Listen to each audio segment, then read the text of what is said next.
êtes à Paris pour participer au sommet sur le climat. Vous vous intéressez beaucoup au climat depuis longtemps.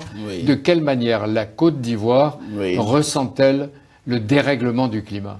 Ah oui, c'est au quotidien. Nous devons avoir normalement peu de pluie ces temps-ci, mais même encore hier soir, il a plu. Et donc, il y a l'érosion maritime, il y a des inondations, malheureusement des éboulements. C'est terrible pour nous, les pays qui donc avons l'ambition de nous développer rapidement. Et les forêts sont touchées aussi. Ah, les forêts, oui, les forêts sont touchées, les villes. C'est vraiment une catastrophe pour les pays en développement et notamment pour les pays africains. Pourquoi les pays africains? Mais parce que nous sommes les plus faibles et les plus fragiles. Je considère que nous contribuons très peu à la pollution, mais malheureusement, le dérèglement, les augmentations de température, nous payons le prix, la pollution des autres. Oui, voilà. Mais chacun a sa part de responsabilité, c'est évident. Il y a l'Occident, les États-Unis, la Chine, l'Inde, la Côte d'Ivoire et l'Afrique aussi. La Côte d'Ivoire, c'est très bas, quand même, parce que les gaz à effet de serre, nous savons qui les émet. C'est quand même pas l'Afrique. C'est 2-3% de l'émission mondiale. Et nous considérons que nous sommes victimes et nous demandons aux grands de prendre leurs responsabilités, de penser à l'humanité, de penser aux autres. Ah oui. Est-ce que vous pensez qu'ils sont indifférents? C'est pas qu'ils sont indifférents. Ingrats. Non, c'est pas qu'ils sont indifférents, ingrats, mais je trouve que c'est inéquitable. Et ce sommet sera l'occasion de faire le point. Et nous avons rempli tous nos engagements. Nous avons signé l'accord, nous l'avons déposé aux Nations Unies. Nous avons donc mis tous les instruments, toutes les structures en place. Mais ce qu'il faut maintenant, c'est le financement. Le financement pour que les énergies renouvelables prennent le relais. Et nous sommes en train de commencer à le faire. Nous avons besoin de financement. Donc nous allons insister sur la question du financement à l'occasion de ce sommet. Et vous intervenez souvent. J'ai vu que vous étiez intervenu à la COP21, vous étiez intervenu aux Nations Unies chaque fois que vous le pouvez. Je sais bien que le président américain Donald Trump n'écoute personne. Mais est-ce qu'il faut lui demander de respecter l'accord de Paris ou d'encourager ceux qui, dans son pays, veulent lutter contre la pollution et le dérèglement? Moi, je félicite le président Macron. Dès la décision du président Trump, il a énoncé la position de la France, qui est la position de tous les pays comme les nôtres. Nous sommes victimes et nous considérons que les grands, les États-Unis, la Chine, l'Inde, etc., doivent contribuer à faire baisser donc la température et ne pas l'augmenter au-delà des 2 degrés. C'est l'engagement qu'ils ont pris, c'est les gouvernements démocratiques. Ce qui est fait par un gouvernement doit être appliqué pour les autres. On nous dit, nous, de le faire, mais pourquoi pas les autres? C'est ce que vous allez dire aujourd'hui et demain non, je le dirai, je l'ai dit déjà, mais vous allez l'affirmer. C'est bien devant les 100 pays et il y a 800 acteurs qui ne sont pas des États qui sont là, il y a des grandes vedettes. Mais regardez surtout les pays insulaires, ces pays ils vont disparaître de la carte si ça continue. Il faut tout de même penser à l'humanité. Alors, l'Afrique, on pense à l'humanité. L'Afrique fait face généralement à 2 fléaux, Alassane Ouattara, qui ont souvent les mêmes sources. L'obscurantisme, la pauvreté, la surnatalité.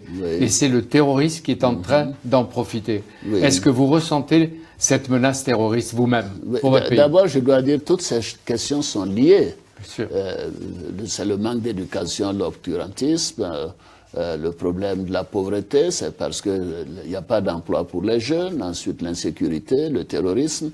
Alors il faut combattre ces différents secteurs et faire en sorte que ces pays sortent de la pauvreté. C'est pour cela le dernier sommet, le sommet Union africaine, Union européenne à Abidjan, les 29 et 30 novembre, nous avons mis l'accent. Le thème, c'était investir dans la jeunesse pour un avenir durable. Ça veut tout dire. Si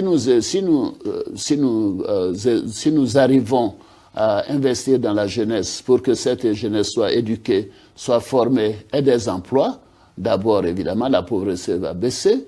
Et deuxièmement, il y aura moins de migration vers l'Europe, et ainsi de suite. On va y venir. Mais est-ce qu'il est vrai que le continent africain est en ce moment victime d'un progrès de l'islamisation et de l'islam radical? Mais je crois que c'est difficile de globaliser. Vous savez, l'Afrique a quand même plus de 50 pays, et à partir de là, chaque pays a sa particularité. Il y a des pays qui sont plus donc islamisés que d'autres. Mais il y a des pays où il y a plus de chrétiens. Mais vous ressentez, vous, la menace? Non, la Côte d'Ivoire est un pays toujours qui a été un pays d'islam modéré. Bien sûr, nous avons des voisins tels que le Mali qui ont des difficultés et qui ont eu fait l'objet d'attaques terroristes et nous en ressentons les effets. Mais la Côte d'Ivoire continue d'être un pays d'islam modéré, de cohabitation des populations, d'intégration.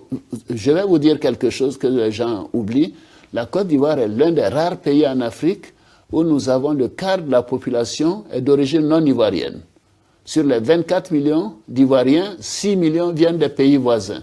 Mais c'est donc un pays qui absorbe les populations des autres pays. Mais ces populations contribuent au développement de la Côte d'Ivoire et les choses se passent bien. À Ouagadougou, le président Macron a dit qu'il faut faire barrage à l'extrémisme religieux. Il a totalement raison et je partage cet avis. Il faut le faire et c'est notre responsabilité en tant que chef d'État africain, en tant qu'Africain, de le faire par l'éducation de nos jeunes, surtout de nos jeunes filles. Depuis tout à l'heure, on va y venir. Depuis tout à l'heure, vous dites l'éducation, la formation. Est-ce que vous avez augmenté les crédits militaires et de défense? Non, mais surtout, nous avons augmenté les crédits sociaux. Nous avons augmenté les crédits en faveur de l'éducation et de la santé plus que les crédits militaires. Parce qu'en réalité, c'est ça la jeunesse. Une bonne santé, éduquée, formée.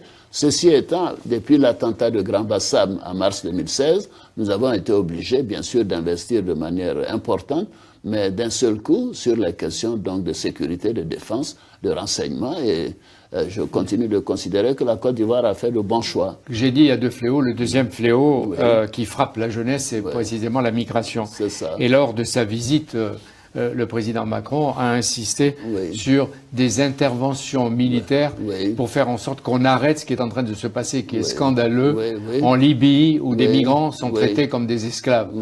Est-ce que vous allez participer même à des actions militaires? Comment? Qu'est-ce que vous voulez faire? Parce que il faut aller au-delà des mots et des protestations verbales. Vous savez, tout ça, je dis, tout dépend des pays. Ceci se fait déjà en Côte d'Ivoire. En Côte d'Ivoire, par les renseignements, nous traquons tous ces passeurs, nous les arrêtons, nous les jugeons et nous déployons. Sont tous des Africains? Oui, en général, des Africains globalement, disons que ce soit du nord, du sud, etc. Mais ce sont donc des ressortissants en général qui viennent d'autres pays et qui viennent installer des filières pour prendre non seulement des Ivoiriens, mais également des jeunes qui viennent des pays voisins. Parce que la Côte d'Ivoire permet d'avoir donc un certain revenu, parce que le coût de la vie et le niveau de vie est plus élevé. Donc ils ont plus de moyens de trouver des ressources et d'aller ensuite au Niger, en Libye, et malheureusement aller se noyer dans la Vous avez demandé à tous les ressortissants ivoiriens qui sont en Libye de rentrer chez eux. Ah, tout à fait. Nous avons déjà fait rentrer plus de 700 ou 800. D'ici la fin de l'année, on aura plus de 1000 qui seront rentrés. Et nous demandons à tous ceux qui veulent rentrer, nous organisons leur retour. Nous l'avons fait pas seulement en Libye, nous l'avons fait dans d'autres pays africains. Nous l'avons fait de l'Arabie Saoudite, du Koweït. Chaque fois que des Ivoiriens sont maltraités ou sont en danger, nous payons leur retour en Côte d'Ivoire. Mais vous n'avez pas dit, c'est des retours s'il y volontaires. a des actions militaires, vous êtes d'accord pour y participer? Dans des actions militaires en Côte d'Ivoire. Moi, je n'irai pas dans des actions militaires dans d'autres pays. Non, mais pour aller sortir ceux qui sont aujourd'hui des esclaves. Non, c'est le travail des Nations Unies. Ils doivent travailler avec les autorités libyennes. Il y a des enquêtes en cours. Ceux qui ont commis ces crimes doivent passer devant la Cour pénale internationale. Il faut des mesures fortes. Mais qui va saisir la Cour pénale internationale? La Commission, l'Union africaine peut saisir la... Eh bien, qu'est-ce qu'elle attend pour le faire? Mais elle va le faire. Mais écoutez, chaque institution a son rythme. Mais l'Union européenne devrait le faire aussi. Je vois des ONG qui protègent ces gens, je veux leur rendre hommage. Mais l'Union européenne devrait saisir également la Cour pénale internationale. Parce que c'est extraordinaire, Président Ouattara, qu'au XXIe siècle, des passeurs et des trafiquants africains traitent d'esclaves et ouvrent des marchés aux esclaves. C'est choquant, je trouve. Je n'ai pas de mots pour qualifier cela, c'est inqualifiable. Vous dites des crimes? C'est des crimes. Moi, je trouve que c'est des crimes contre l'humanité et ça doit faire l'objet de jugement devant la Cour pénale internationale. Mais j'espère que la modification du système judiciaire permettra de faire même des condamnations à perpétuité. C'est abominable ce que ces gens font. Il faut punir, frapper fort les négriers du XXIe siècle. Bien sûr, bien sûr. Et il y a une indifférence en Afrique, en Occident, qui me frappe. pourquoi on accepte que depuis le 8e siècle, le mot arabe qui signifie esclave est synonyme de noir? Pourquoi on l'accepte? Est-ce que vous ne pouvez pas dire que vous n'acceptez pas ces formes de mépris et qu'il faut changer même le vocabulaire? Je ne vais pas me mêler de la langue des autres. Moi, je parle le français, mais qui vous concerne. Je parle le malinké, le bambara, mais c'est ma langue, c'est leur langue. Je leur laisse la responsabilité de changer ce qui a lieu de changer. Oui, voilà. mais vous n'acceptez pas. Mais je trouve ça pas bien. Oui. Voilà. La Côte d'Ivoire, explique mon confrère d'Abidjan, Philippe Dinacera, c'est 9% de croissance. Et depuis votre arrivée, c'est 2 millions d'emplois. Comment empêcher que les jeunes partent, qui prennent le risque de mourir à travers les déserts ou de mourir noyés dans la Méditerranée? Comment? Oui, mais c'est parce qu'il y a d'abord une attraction.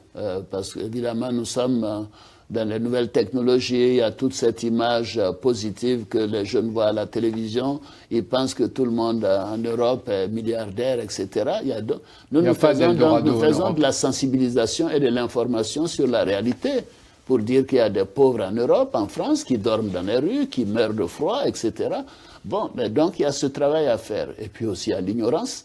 Et également, il y a la possibilité, le désir de l'aventure. Et sur ça, Jean-Pierre, mais la question de l'aventure, de la migration, ce n'est pas seulement les Africains. Les Européens ont fait de la migration. Ils se sont retrouvés en Afrique, ils se sont retrouvés en Europe, je vais dire en Amérique et ainsi de suite. Mais c'était dans d'autres circonstances. Absolument, où on avait besoin d'eux, où ils ont été quelquefois intégrés. Je suis pour la migration régulière. Ouais, pas clandestine, et pas surtout une migration qui conduit à l'esclavage. Vous pensez qu'en tant que chef d'État, vous avez la responsabilité de dire restez là et de leur trouver du travail pour qu'ils restent là? Ceux qui reviennent d'abord, nous avons un système biométrique pour bien nous assurer que nous avons leur empreinte. Qu'est-ce que ces passeurs font? Ils prennent les papiers de ces jeunes gens, ils les déchirent et quand ils viennent, beaucoup d'entre eux d'ailleurs ne sont pas ivoiriens. Mais ils partent de Côte d'Ivoire parce que les revenus sont plus élevés. Ils viennent pendant 1 an, 2 ans. Ils se font des économies. À partir de là, ils vont au Niger, en Libye, et ainsi de suite. Mais nous disons maintenant, il faut un système de biométrie qui permet, même quand on les prend sans papier, on connaîtra leur origine. Et si c'est des Ivoiriens, nous sommes d'accord pour les recevoir chez nous. Parce que leur place, c'est en Côte d'Ivoire. Et notre responsabilité, c'est de nous occuper de ces jeunes gens. Alassane Ouattara, au Burkina Faso, Emmanuel Macron a déclaré que ne pas parler de démographie aujourd'hui, partout, y compris en Afrique, c'était irresponsable. Et il a regretté les inégalités hommes-femmes et, par exemple, les mariages précoces en Afrique. Est-ce que vous partagez D'abord, je condamne les mariages précoces. Et c'est interdit par la loi en Côte d'Ivoire. Mais je vais plus loin. Je vais plus loin parce que qu'est-ce qui se passe? Pendant 10 ans, de 2000 à 2010, la Côte d'Ivoire a eu un taux de croissance économique d'à peu près de moins de 1%. Mais le taux de croissance démographique était d'à peu près 3%. Qu'est-ce qui s'est passé? La pauvreté a augmenté. Mais aujourd'hui, nous avons donc un taux de croissance démographique, c'est-à-dire de la population de 2,8%, mais la croissance est de 9%. Donc alors, nous sommes en train de réduire la pauvreté. Conséquence, scolarisation des jeunes filles et pas des mariages précoces nous avons donc, en Côte d'Ivoire, peut-être en Afrique. Et en plus de cela, nous construisons des collèges de jeunes filles, des lycées de jeunes filles avec internat. Nous avons installé l'école obligatoire. Nous donnons la priorité aux filles quand il s'agit de l'accès à l'université, etc. Il y a toute une série de mesures que nous prenons. Parce que quand on s'occupe des filles et qu'elles deviennent femmes, c'est la stabilité du foyer et par conséquent du pays et du continent. Voilà. Le président Macron a répété « Je n'ai pas de politique africaine ». Oui. D'abord, est-ce que c'est vrai? Est-ce que ça vous convient? Mais écoutez, moi je pense que sa politique est en relation avec chaque pays. C'est sa notion de ce qu'il veut faire en ce qui concerne le rôle du président de la France. Mais ici, vous savez qu'en France, on dit il faut plus de France-Afrique, ça c'est le passé. Oui, mais la Côte d'Ivoire n'a pas ce problème aujourd'hui. Et moi, je peux vous dire que, vous savez, nous sommes un des pays, si vous prenez notre budget, le financement extérieur, y compris les dons de la Banque mondiale, du Fonds monétaire, de l'Union européenne, l'aide bilatérale, etc., ou le soutien bilatéral, ne représente pas 20% de mon budget. Donc, mais dans les autres pays, dans beaucoup de pays africains, c'est 50%. Non, c'est important de le dire. Donc, moi, la France-Afrique, c'est pas mon problème. Quand nous avons des problèmes, nous, de financement, nous allons sur les marchés internationaux. Mais vous dites, nous empruntons des euros très bien, mais vous dites, bonds, oui quand même, voilà, et d'une manière presque privilégiée, oui aux start-up de... bien sûr. Oui aux entrepreneurs français. Tout ce qui est positif, je suis d'accord. Oui aux artistes, oui la culture, oui. Il a de très bonnes idées par rapport à ce qu'il souhaite faire dans ses relations avec certains pays. Il l'a démontré en Côte d'Ivoire. Nous venons d'inaugurer le lancement du métro d'Abidjan, quand même, qui va faire déplacer 500 000 personnes par jour, 180 millions par an de personnes à déplacer, et c'est un investissement d'1 milliard 400 000 euros. Oui, la Côte d'Ivoire y contribue, la France y contribue, le gouvernement français comme les entreprises françaises. Donc il y aura un métro qui sera franco-ivoirien pour les Ivoiriens. Vous avez connu différents présidents de la République française. Qu'est-ce que vous trouvez de différent ou de singulier à Emmanuel Macron, si c'est le cas? Mais vous serez surpris, Nicolas Sarkozy est mon ami, François Hollande est mon ami, et Emmanuel Macron et moi, nous venons de nouer amitié. Je l'ai découvert et je trouve que c'est quelqu'un de très bien. C'est une bonne chose pour la France, c'est une chance pour la France et je l'encourage à continuer dans les réformes qu'il est en train d'entreprendre. Et ça, vous dites ça? Vous dites, non, je ne le dis pas mes amis, c'est pas de la prudence. Non, mais vous-même, vous le savez que Nicolas Sarkozy est mon ami. Oui. Mais vous savez que François Hollande est mon ami. Alors pourquoi je devrais le nier? Non, mais je ne vous demande pas de le nier, il y a une continuité. Mais vous avez trouvé, j'ai dit, qu'est-ce qu'il y a de singulier chez Emmanuel Macron? Non, ce serait quand même pas gentil ou pas responsable de ma part de vouloir juger un collègue, un homologue. Non, moi, chacun fait son boulot pour son pays. Je fais mon boulot pour la Côte d'Ivoire, chacun fait son travail pour la France. Est-ce que vous avez confiance dans les promesses qui sont faites par Paris, désormais? Plus de néocolonialisme, plus de paternalisme à l'égard de certains pays. Mais nous ne vivons pas ça en Côte d'Ivoire, nous n'avons pas ce problème. Mais il n'y a pas que la Côte d'Ivoire en Afrique. Mais écoutez-moi, c'est la Côte d'Ivoire qui m'intéresse. Je suis le président de la République de Côte d'Ivoire, je ne suis pas le président de l'Afrique. Tout se passe bien entre la Côte d'Ivoire et la France. Nous n'avons pas de néocolonialisme. J'ai indiqué à Nicolas Sarkozy, à François Hollande, et comme à Emmanuel Macron, la seule chose que je demande, c'est que les entreprises françaises s'insèrent beaucoup plus dans la compétition de la mondialisation. Il y en a beaucoup qui le font. Ça a bien commencé, mais il faut que ça se renforce. Je vais vous parler d'un sujet qui est passionnant pour tous. Dans le monde et en France, il y a de plus en plus de consommateurs de chocolat. Je suis sérieux. Ça, je suis content de l'apprendre. Mais comment expliquer la chute? Je prends un chocolat tous les matins par devoir national. Ah oui. Et moi, c'est le soir. Comment expliquer la chute des cours de cacao?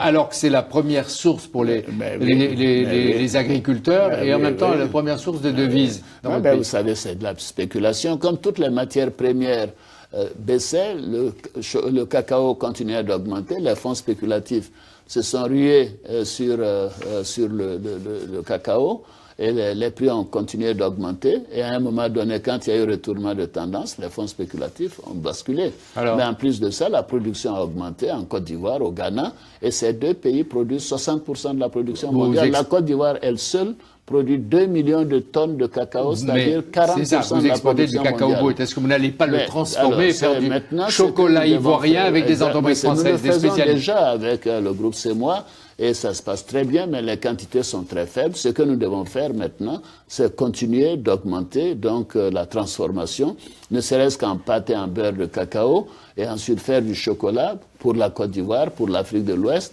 et ainsi de suite. Et ainsi de suite pour nous. Je comprends que peut-être les pays européens ou les Américains disent, mais nous préférons le chocolat fabriqué chez nous, il y a des questions de goût, il y a des gens qui mettent tel produit là-dedans, un peu plus de lait, etc. Donc ce que nous voulons, c'est transformer le cacao en pâte, en beurre, et d'abord ceci va permettre de contenir et de réguler l'offre mondiale pour que le prix soit à peu près stable. Alassane Ouattara, je ne veux pas vous flatter, mais la Côte d'Ivoire vous doit sa résurrection ou sa renaissance d'une certaine façon. Non, mais c'est vrai. Les Ivoiriens qui sont soucieux de l'avenir se demandent si vous voulez continuer. Mais vous savez, j'ai 3 ans devant moi. C'est les 3/4 d'un mandat d'un président américain. Donc je n'ai pas de souci à faire. Mais ça veut dire que vous irez jusqu'au bout du deuxième mandat. Vous n'arrêtez pas en route parce qu'on avait entendu la rumeur. Il n'y a pas de doute. Non, il n'y a pas de doute. Je suis un homme de devoir. J'ai été élu donc pour un deuxième mandat qui va jusqu'en décembre 2020 et je serai à la tâche au quotidien jusqu'en 2020. Vous voulez dire que le pouvoir ne s'use pas quand on s'en sert. Mais surtout, je pense que c'est plus une charge d'être président de son pays, et surtout d'un pays qui a eu une crise terrible, un pays qui a connu l'augmentation de la pauvreté pendant 10 ans, où tout avait été détruit. Mais après 2020, qu'est-ce que vous dites? Je prendrai ma décision en 2020, je l'ai déjà dit. C'est-à-dire vous pourriez continuer? Je prendrai ma décision en 2020. C'est-à-dire vous pourriez continuer ou ne pas continuer? Je prendrai ma décision en 2020. Oui. Voilà. Et si vous arrêtez, il y a des Ivoiriens qui craignent le retour des violences qu'on a connues et qui ont été fâcheuses pour votre pays. Nous travaillons à deux choses actuellement. C'est d'abord la sécurisation du pays. Et je crois que c'est en bonne voie. Et deuxièmement, la stabilité. La nouvelle constitution est faite en sorte que nous aurons un pays stable. Ouais. Parce que nous voulons intégrer les populations. Donc, l'avenir appartient aux jeunes et je suis sûr que nous aurons avec le temps des jeunes bien formés qui prendront le relais. Donc vous vous en occupez de ça. C'est vraiment la chose la plus importante pour moi, c'est de m'assurer de la sécurité et de la stabilité de mon pays. Et tous les sacrifices sont nécessaires pour arriver à cet objectif. Y compris la réconciliation nationale. La réconciliation est en cours, elle se fait bien. Si ceux qui ne veulent pas rentrer dans le processus, je ne peux pas les obliger. Pour se réconcilier, il faut le vouloir. Ouais, nous avons pris toute une série d'actions. Je ne vais pas continuer comme ça. Non, mais par exemple, vous dites qu'il faut le pouvoir aux jeunes. Oui. Le voyage, et c'est ma dernière remarque, le voyage de Emmanuel Macron en Afrique, est-ce qu'il peut avoir un retentissement chez les jeunes et chez les dirigeants? Oui, moi je crois que c'est un message important. Il est jeune et ça donne quand même un modèle que les jeunes... Vous savez, dans beaucoup de constitutions africaines, on ne pouvait pas être candidat à la présidence de la République avant l'âge de 40 ans. Alors, donc, dans beaucoup de pays, le président Macron... Donc, ça fait un choc. Il n'aurait pas pu être président. Alors, de la Côte d'Ivoire, heureusement, maintenant, nous avons abaissé l'âge à 35 ans. Bon, donc, voilà, nous anticipons, vous voyez, nous tenons compte de tout ça. Nous voulons prendre notre part de responsabilité, mais il nous faut les financements. Nous en dégageons nous-mêmes, mais les engagements pris par les autres doivent être respectés. Merci de cet entretien pour CNews. Est-ce que je vous serre la main? Mais je suis très, très heureux. Merci beaucoup. Merci Jean-Pierre. À bientôt. Merci encore. À bientôt.